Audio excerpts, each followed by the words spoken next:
దీనికంటే ట్రాన్స్పరెన్సీ ఏం కావాలి అధ్యక్ష? నేను మిగిలిన విషయాలు ఉన్నాయి, ఆ విషయాలు ఇప్పుడు మహాడక్కర్లే, తర్వాత మహాడుకోవచ్చు. కానీ ఇక్కడ జరిగిన విధానం చాలా ముఖ్యం అధ్యక్ష.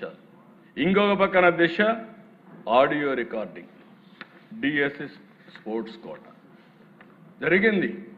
ఎవడో మహాడుకుంటున్నాడు, వాళ్ళపైన స్పోర్ట్స్ కౌన్సిలే అథారిటీని కేసు పెట్టారు, అరెస్ట్ చేశారు. అరెస్ట్ పెడితే బెయిల్లో వచ్చాడు. ఈ ప్రభుత్వం ఎవరిని ఉపేక్షించాం. నేను ఒకటే చెప్తున్నా, ఎవడైనా ఈ ప్రభుత్వంలో ఫ్రాడ్ చేయాలంటే ఎవరిని వదిలిపెట్టే సమస్య లేదని మరొక్కసారి హెచ్చరిస్తున్నా. ఇంకొక పక్కన దేశ ఒక ఐఏఎస్ ఆఫీసర్ ఈ ప్రభుత్వంలో పనిచేస్తాడు, ఇష్టానుసారంగా మాట్లాడతాడు. ఒకే క్యాస్ట్కు ఉద్యోగాలు ఇచ్చారంటాడు. అజం ఏమైనా చెప్పినా పర్వాలేదు అనుకుంటున్నాడు. చూస్తే 372 మంది స్పోర్ట్స్ కౌన్సిల్ వస్తే ఓసీ 46, బీసీ 185, ఎస్సీ 112, ఎస్టీ 29. ఒక మాజీ మంత్రి ఇష్టానుసారంగా గేమ్స్ అంటే తెలియదు, ఆయన చెప్పేది ప్లే కార్డ్ గేమ్స్ ఆడిన వాళ్ళు కూడా ఇచ్చారంట. ఇది నువ్వు నేను ఇచ్చేది కాదు. Government of India A sports ఆ స్పోర్ట్స్ అంతా చెప్పారు. 65 స్పోర్ట్స్ కేటగిరీస్ కింద గవర్నమెంట్ ఆఫ్ ఇండియా 2024లో నోటిఫై చేశారు. ఆ నోటిఫికేషన్నే ఈ ప్రభుత్వం ఫాలో అయింది తప్ప డీవియేషన్ 0 అని చెప్పి కూడా నేను మీకు తెలియజేస్తున్నా. అంటే నోరుందని ఏదంటే పారేయడం, ఇష్టానుసారంగా మాట్లాడడం. మనం ఏదైనా కానీ మాట్లాడితే అడ్డంగా మాట్లాడే పరిస్థితికి వచ్చారు. ఒకటి కాదు అధ్యక్ష, 336 కేసులు వేశారు. నా జీవితంలో ఎప్పుడూ నేను చూడలేదు, ఇలాంటి లిటిగెంట్ పార్టీని నేను చూడలేదు. ఈ పార్టీనే లిటిగెంట్. వాళ్ళు మొత్తం లిటిగెంట్స్ తయారు చేస్తున్నారు. వీళ్ళు అవినీతితో డబ్బులు సంపాదిస్తున్నారు. ఆ డబ్బుల్లో ఇక్కడ ప్రజల్లో ఏం చేయలేరు కాబట్టి కోర్టుకు వెళ్ళి ఏదో ఒక విధంగా అడ్డంకులు సృష్టించాలని ప్రయత్నం చేస్తున్నారు. 139 వేస్తే ఇవన్నింటిపైన పరిష్కారం చేసి 148 రోజుల్లో ప్రాసెస్ పూర్తి చేశారంటే నేను శభాష్ డిపార్ట్మెంట్ మనస్ఫూర్తిగా అభినందిస్తున్నానని చెప్పి కూడా నేను మీకు తెలియజేస్తున్నాను. ఎందుకంటే అధ్యక్ష, పని చేసే వాళ్ళని ప్రోత్సహించాలి, తప్పు చేస్తే యాక్షన్ తీసుకుంటాం. డిపార్ట్మెంట్ వీళ్ళు ఆరోపణలు చేస్తే ఆరోపణకి వాస్తవాల్ని ట్రూత్ని విత్ సర్టిఫికెట్స్ సహా విత్ వెరిఫికేషన్ సహా సాక్ష్యాధారాలు చెప్తే ఇంకా మాట్లాడే పరిస్థితికి ఉన్నారు. కడాన దిశ మీరు చూస్తే ఈరోజు నేను ఎంత ఆనందపడుతున్నానంటే, ఈరోజు రావాలని వెయిట్ చేశాను. మొట్టమొదటిసారిగా ఉద్యోగాలు వచ్చిన టీచర్లు మా ఆత్మ గౌరవాన్ని దెబ్బతీస్తున్నారు. కబద్దార్, మేము కూడా రోడ్డు మీదకి వచ్చి మమ్మల్ని మేము కాపాడుకుంటామని పెద్ద ఎత్తున ముందుకొచ్చారు. కర్నూలులో కొండారెడ్డి బురుజు, నిన్నే అంబేద్కర్ సాక్షిగా కొన్ని వేల మంది వచ్చారు. రోడ్డు మీదకి వచ్చి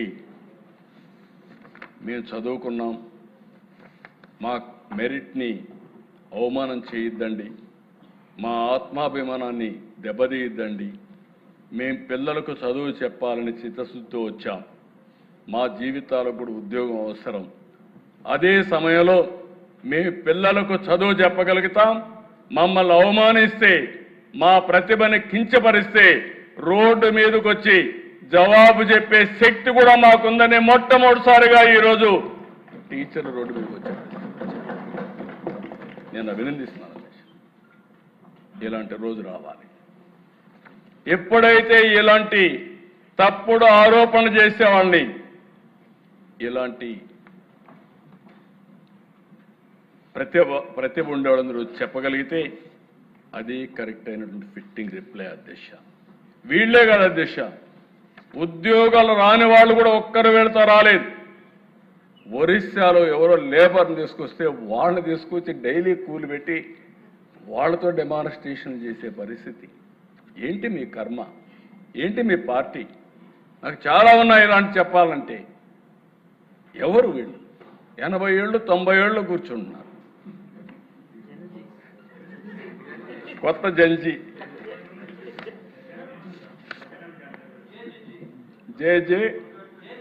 జగన్ జంజీ గంజాయి బ్యాచి. నాకు ఆశ్చర్యం వేస్తూ ఉంది. దిశ ఒకసారి కోపం వస్తుంది, ఆవేశం వస్తుంది, సభ్యత అడ్డం వస్తూ ఉంది. నేను ఒకటే చెప్తున్నా, ఎన్డీఏ విశ్వసనీయతను దెబ్బతీయాలంటే కబద్దార్ మీ తరం కాదు, మీ వల్ల కాదని మరొకసారి హెచ్చరిస్తున్నాను. Every candidate selection is explainable, traceable and also audible and accountable. మేము దాచిపెట్టేది ఏమీ లేదు. Answer key public, merit list public, selection list public. మేము పబ్లిక్ రెస్పాన్సిబుల్. కుట్రలు చేసేవారికి కాదు, కుట్రలు చేసేవారు కబద్దార్, జాగ్రత్తగా ఉండండి. ఈరోజు రోడ్డు మీదకి వచ్చారు. ఇదే కుట్రలు మీరు చేస్తే రోడ్డు మీద కూడా రారు. ధైర్యం ఉంటే అసెంబ్లీకి రండి. ఇది పవిత్రమైన వేదిక. నేను సవాలు విసురుతున్నా. మీరు ఇక్కడ అసెంబ్లీలో వచ్చి కూర్చుంటే మీరు అడిగేదానికి మేము సమాధానం చెప్తే, నీ దగ్గర ఏదైనా అడిషనల్ పేపర్ ఉంటే ఆ సాక్ష్యాలు చూపించి ఒక పవిత్రమైన వేదికతో ప్రజా సమస్యలనే కాకుండా జవాబుదారీతనం తీసుకొచ్చే వేదిక ఈ అసెంబ్లీ. ఇక్కడికి వస్తే అడ్డంగా దొరికిపోతారు. వీళ్ళకి ఏం ఉండవు. అందుకే రోడ్డు మీద కూర్చొని నేను ఎందుకే చెప్పానంటే హిట్ అండ్ రన్. వీళ్ళ పార్టీని హిట్ అండ్ రన్. నేను తీవ్రవాదులు చూసా. 60 ఏళ్లుగా ఆ పార్టీ అయిపోయింది. వీళ్ళు అదే మరి చేసే పరిస్థితికి వచ్చారు. నేను ఒకటే చెప్తున్నా పిల్లలకి, వీళ్ళందరికీ, మీ ప్రిపరేషన్, మీ మెరిట్, మీ జాబ్, ఇది పూర్తిగా మీ కష్టం పైన వచ్చిన ఉద్యోగం. ధైర్యంగా ఉండండి. ఏ కుట్రలు పని చేయవు. ఇక్కడ అలాంటి కుట్రల్ని ఎదుర్కొనే శక్తి ఈ ప్రభుత్వానికి ఉంది. No back door, no favouritism, no manipulation, only merit, transparency and justice. The real success of Mega DSC is that even those who could not secure a post acknowledge that the process was fair. దానికంటే ఏం కావాలి దిశ? అదే నాకు తృప్తి. దానికే reflection. Select అయిన DSC విద్యార్థులు road మీదకి రావడం, ఉద్యోగాలు రాని వాళ్ళు కూడా ఫేర్గా సెలెక్ట్ అయింది, మళ్ళీ మాకు టర్న్ వస్తుంది అని వ్యవస్థ పైన నమ్మకం ఉంది. నేను ఒకటే హామీ ఇస్తున్నా, డిపార్ట్మెంట్ కూడా కోరుతున్నా, ఇంకా పటిష్టమైన విధానం ఏదైనా ఉందంటే అది కూడా ఎతకదాం. ఈరోజు మనం అందరం కూడా ఆలోచించుకొని టెక్నాలజీ వచ్చింది, టెక్నాలజీని ఉపయోగిద్దాం. సమర్థవంతమైనటువంటి విద్యా విధానమే కాకుండా పరీక్షల్లో కూడా రిఫార్మ్ తీసుకొద్దాం. పరీక్షల్లో కూడా రిఫార్మ్ తీసుకొచ్చి ఎక్కడ కూడా zero tolerance on exams leakage కానీ కండక్షన్లో కానీ. అదే సమయంలో ఒక నమ్మకాన్ని కలిగించాలి, విశ్వాసాన్ని పెంచాలి. తద్వారా మెరిట్ని ప్రమోట్ చేయాల్సిన అవసరం ఉంది. ఈ సభ ద్వారా మరి ఒక్కసారి అందరికీ హామీ ఇస్తున్నా, ఎట్టి పరిస్థితిలో ఎక్కడా అవకతవకలు జరిగినా ఈ ప్రభుత్వం జీరో టాలరెన్స్. అదే సమయంలో బురద జల్లితే కూడా zero tolerance. That is our commitment.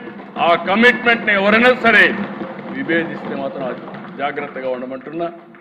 వీళ్ళు మాట్లాడతారు దేశం. ఇప్పుడు వచ్చుంటే నేను చెప్పుండేవాడిని, కాగితాలన్నీ ఇచ్చి ఎండగట్టేవాడిని, పారిపోయేవాడిని. సిగ్గు లేకుండా అసెంబ్లీకి రారు, బయట పబ్జీలు ఆడుకుంటూ ఎక్కడ వీళ్ళందరూ మాట్లాడే పరిస్థితికి వస్తున్నారు. ఇది బాధ్యత కాదు. బాధ్యత కలిగిన వ్యక్తి అసెంబ్లీలో ఉండాలి. బాధ్యత కలిగిన వ్యక్తులు అసెంబ్లీకి వచ్చి మీరు డిమాండ్ చేస్తే డెఫినెట్గా మీరు చెప్పేది వాస్తవం అయితే మేము కరెక్ట్ చేసుకుంటాం. మీరు చెప్పేది వాస్తవం కాకపోతే మీరు మీ ద్వారా ప్రజలకు మీరు చెప్పేది అబద్ధమని నిలదీస్తాం. రెంట్కి లేకుండా బయట చేస్తాం, కౌన్సిల్ జరగనీయం, మేము ఇదే చేస్తామంటే ఏమీ సాధ్యం కాదు. అల్టిమేట్గా ప్రజల్లో మీరు చులకన అవుతారు. చులకన కావడం కాదు, ప్రజల్ని మెచ్చి కొట్టే పరిస్థితి కూడా వస్తుంది. ఇది మంచిది కాదు ప్రజాస్వామ్యానికి. 48 ఏళ్ళుగా నేను చూశాను దిశ. నా జీవితంలో మొట్టమొదటిసారిగా ఒక రాజకీయ పార్టీ 2.5 సంవత్సరాల నుంచి అసెంబ్లీకి రాకుండా చూడడం మొట్టమొదటిసారి అధ్యక్ష నా జీవితంలో. ఇది దీనికంటే ఏం కావాలి అధ్యక్ష? వీళ్ళకి మళ్ళా జీతాలు తీసుకుంటున్నారు, మళ్ళా వీళ్ళకి ప్రివిలేజెస్ కావాలి బయట. ఏంటి అధ్యక్ష ఇది? బాధ్యత ఉండాలి. నేను అందుకే చెప్పాను, నేను 2047 ప్రతి ఒక్కరికి అది ఉంది. నేను అక్కడ ఉండేవాళ్ళు ఏం చేశారో వాళ్ళు ఆలోచించుకోవాల్సిన అవసరం ఉంది. కాబట్టి మళ్ళీ చెప్తున్నా, ఎక్కడా అవకతవకలు జరగలేదు, జరిగితే ఉపేక్షించే సమస్య లేదు. అదే సమయంలో భవిష్యత్తులో ఇంకా మెరుగైన ఆలోచనలు ఉంటే ఎవరిచ్చినా సరే అవి కూడా తీసుకుంటాం. ఇంకా పగడ్బందీగా భవిష్యత్తులో పరీక్షలు కండక్ట్ చేయడానికి ఈ ప్రభుత్వం సిద్ధంగా ఉన్నామని మరొక్కసారి తెలియజేసుకుంటూ, ఈ విషయాన్ని చదివించే తల్లిదండ్రులు అర్థం చేసుకోవాలని కోరుతున్నా. మభ్యపెట్టి మీలో అనుమానాలు క్రియేట్ చేసి అదే మరి ఏదో అడ్డదారులకు వెళ్తే ఏదో ఉద్యోగాలు వస్తాయని మోసాలు చేసే పరిస్థితి కూడా వస్తున్నారు. ఇది కరెక్ట్ కాదని మరొక్కసారి మీకు అందరికీ విజ్ఞప్తి చేస్తూ ఈ అవకాశాన్ని ఇచ్చిన మీకు మనస్ఫూర్తిగా ధన్యవాదాలు. Thank you.